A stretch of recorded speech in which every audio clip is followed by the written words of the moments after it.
Unang kamay, mga ano, yung mga ano, yan, mga FGF, no? Yung iba nakagilid-gilid lang. At maraming gustong sumama eh. Pero sabi namin, dala lang muna kayo. Hindi pa naman kailangan eh. Okay? Hindi naman ito paramihan eh. Hindi ito paramihan.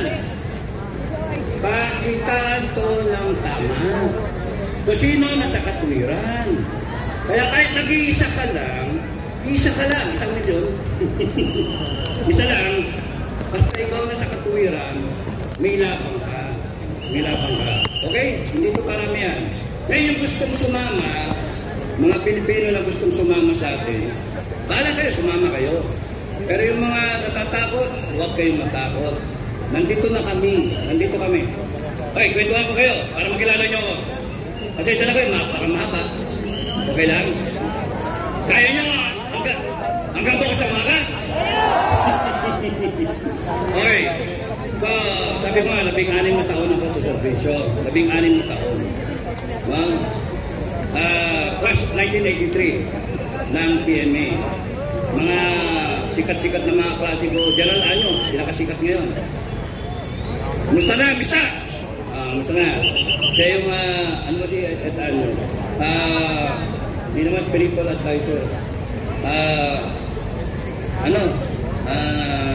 National Security Advisor, si Ed Anyo. Tsaka may 4 akong mistanga, kasama si Ed Anyo, na naging chief of staff. Hindi nagtagal, people power na. 2 taon, 83, 84, 85, tapos 86. 1985, na-assign na ako sa Cagayan Valley. 1985. Galing ako ng Davao Norte. Doon ako nakatikim ng binyag, baptism of fire. Tapos makikita nyo naman sa ano sa pangalan ng channel ko? Pinoy Survivor.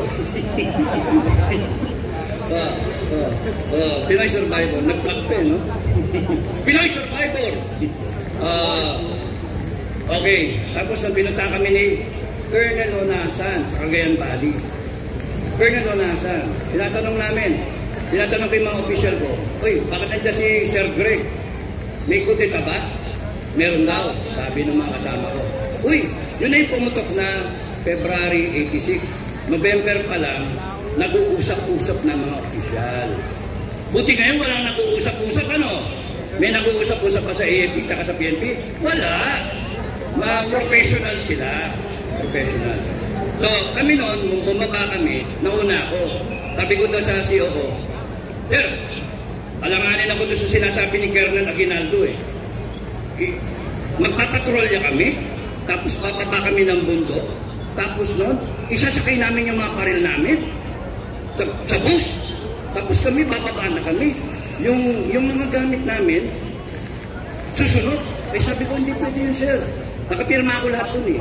So, pinaka-the best, mauna ako. Mauna ako, tapos malaman kung totoo. Kung totoo, itatawag ko. Sabi ko, sir, sabihin ko na lang sa radyo para hindi ma-monitor, ikakasal na ako, sir, magninong ka. Ibig sabihin nun, tuloy na tuloy yung kudeta. O di, baba ko. Hindi nagtagal, sir, mag-asawa na ako, ninong ka na. May umiiyak na. Mayroon na nahuli doon sa Malacanang. Si Dick Morales, Captain Dick Morales, at saka si Major Brillantes. Balak pa naman namin, ng mga mista ko, igapo si Colonel Major Brillantes doon sa Ranger. Gusto namin gapos. Tapos noon, umutok na, sila Unasa, nag-withdraw, Camp Aguinaldo. O di, fast forward na, February Revolution. Lumabas ang military. Nandun si Ramos, nandun si Enrile, nandun si Unasan. Nandun yung rank. Wala naman ngayon yun. Wala. Walang Unasan, walang Ramos, walang Enrile. Natatayo para sa inyo. Wala. Nandyan ang FGF. Nandyan kami para sa inyo. Huwag na lang. Huwag na lang. So, kaya kami tumatayo kasi may mali. Sobrang mali. Yung Filipino Guerrilla Forces, nandyan para protektahan ang Pilipinong pamilya. Yun yung rason.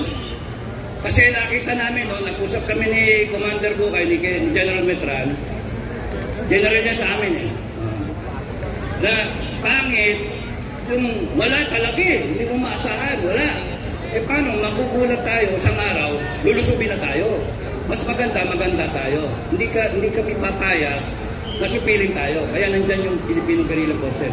To defend the family, to defend the barangay, and to defend the country, and in so doing, yung armed forces, we will help them, at saka yung PNP. Yun. Then, pagkatapos nun, handa-handa lang, prepare lang. Okay? Okay, matakot. Ano ba yung sunod? Meron ko sasabihin, bago nyo kami disperse. Bago nyo kami disperse. Okay? So, kwento muna ako, kwento. Bear with me. Tapos nun, yung pagka balik ako dun sa EDSA.